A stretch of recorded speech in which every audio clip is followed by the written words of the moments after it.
Peace, Young Ash here. I dropped an album Monday. I'm a rapper from the west of Ireland. Links in the comments and description. Should be easy to find. If you want to support the channel in any way you can, financially, you can buy me a coffee in the comments or the description. The link to buy me a coffee will be there. So appreciate the support. I appreciate you streaming my music, and it's always worth a listen. So thank you for the support. Yeah, that's the intro over. Welcome to Rambling On. I talk about my life. I talk about my experiences and my thoughts, and made a video earlier kind of about Aussie rap, and yeah, I liked that video. I liked speaking about it. But anyway, this video is going to be different. It's a bit deeper, and I don't know where to begin, but but I do. So that's where I'll begin. I'll have a trusty vape first.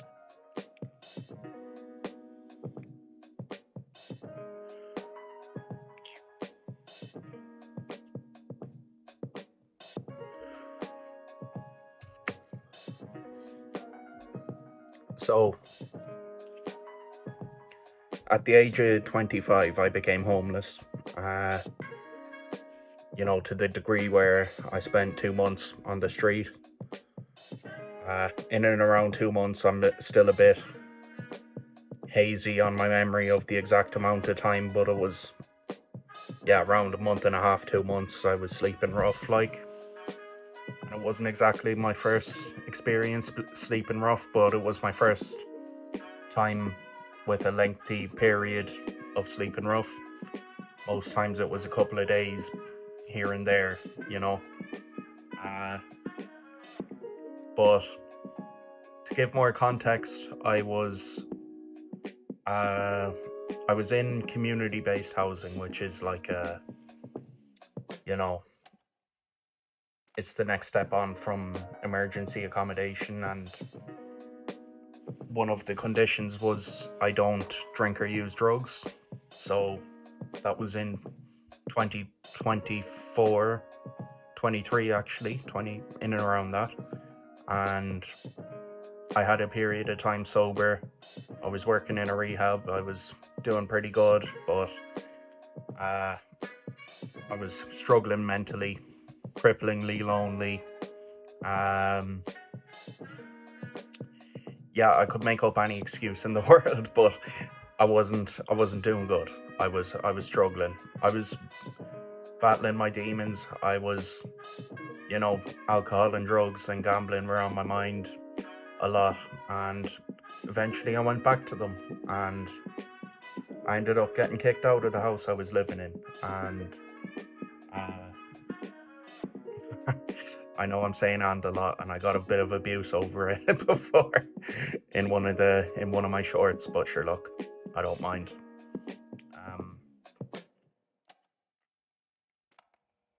So my mother was like, yeah, no way you're coming back here. So I had to figure out pretty quickly where I was gonna sleep, like, or, you know, what the fucking protocol was gonna be. Basically, I went to the hospital, A&E, like, on my first night, because I suffer from schizophrenia, so I wanted to see, could I get admitted, or could they help in any way? And they rang around to, like, I rang the council as well, and both the hospital and the council were in touch with the emergency accommodations in my city. I think there was 2 options at the time, and both of them were full, and it was summertime, so I think that there was cold weather response because it gets quite cold in Ireland, but nothing was available. And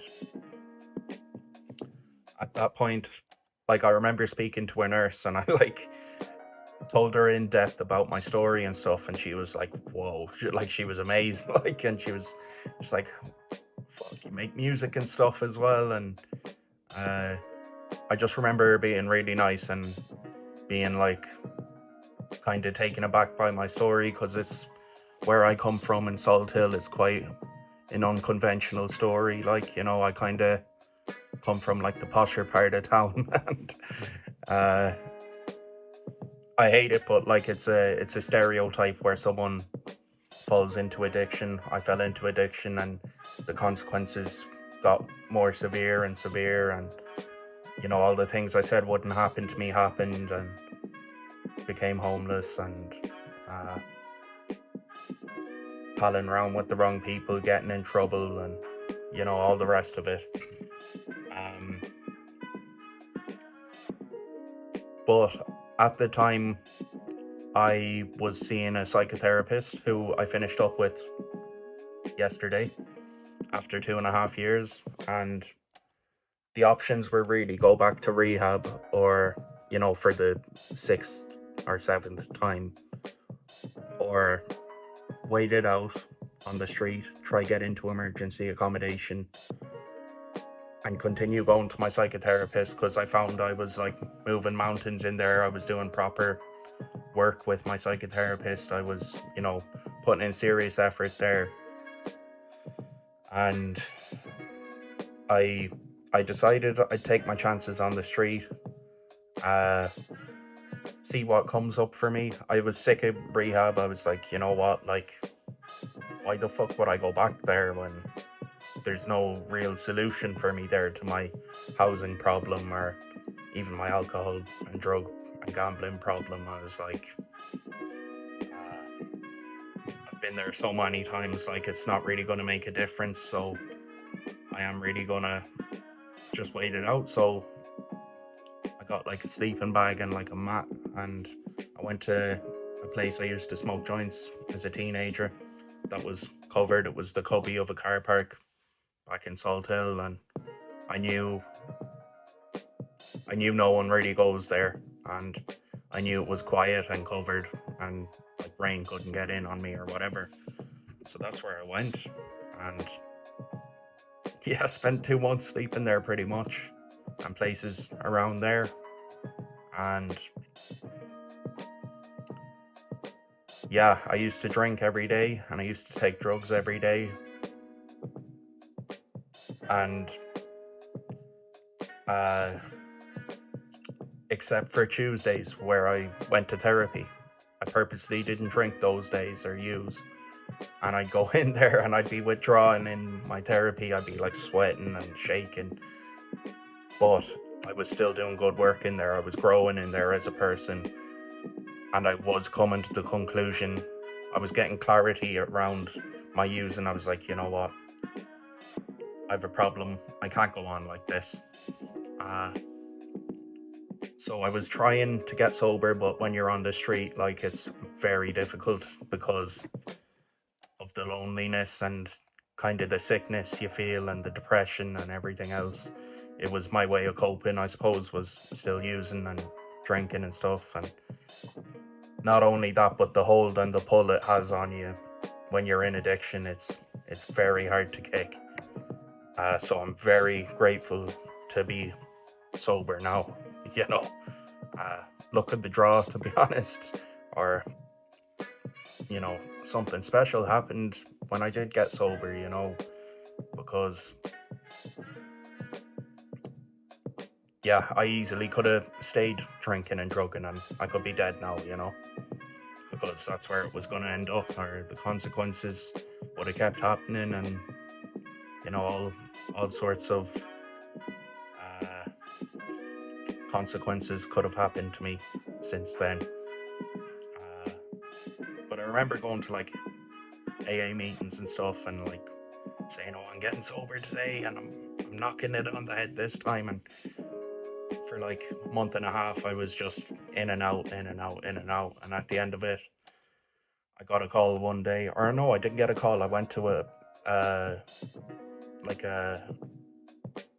day center for homeless people where you can get fed and showered and stuff, and they brought me into the office and they were like, "Yeah, you got a place in emergency accommodation." And I was buzzing. I was like, fuck, finally, man. this is coming to an end. And I saw a addiction counselor as well, and she sat me down, and she knew me from before, from emergency accommodation and stuff, and she was like, John, on a scale of 1 to 10, how bad is your drug and alcohol problem? And I was like, 3 or 4 out of 10. She was like, I'm more inclined to think it's a 10 out of 10, John. And she kind of made me see the light. I was like, yeah, okay, in fairness, it's pretty bad, like. And after like a week of being in emergency accommodation, I just picked up the phone and rang someone and was like, will you be my sponsor? Like, I want to get sober. And it's coming off like Valium, weed and coke and alcohol, and it wasn't easy. There was withdrawals, and there was pain. Especially the alcohol, that's what I was using the most. Like, that was the most difficult. That had the biggest pull on me, like, you know. But it, like, I look back at that time and think how magical it was, to be honest. There was good moments. Like, I look back with nostalgia at getting sober, like my first month sober. I was in a hostel, like, and as I said, I had a telly in the room, and I was listening to like Juice WRLD. Sometimes by Juice WRLD, it got recommended to me while I was there, and that was, I look back at that in nostalgia, and I was listening to the theme music from Braveheart as well, so I've nostalgia around that song. And yeah, I've been through quite a challenge. Yeah, my phone ran out of memory there, so I had to delete some shit and then, you know, start again. But yeah, it was quite a challenging experience, and not to mention everything else that went on in my life. But I'm here today, sober over 20 months, and it's been an amazing journey in sobriety. Like, it's really worth it. So if you're struggling with drink or drugs, I hope you can manage to kick your addiction and get sober, because it really is worth it.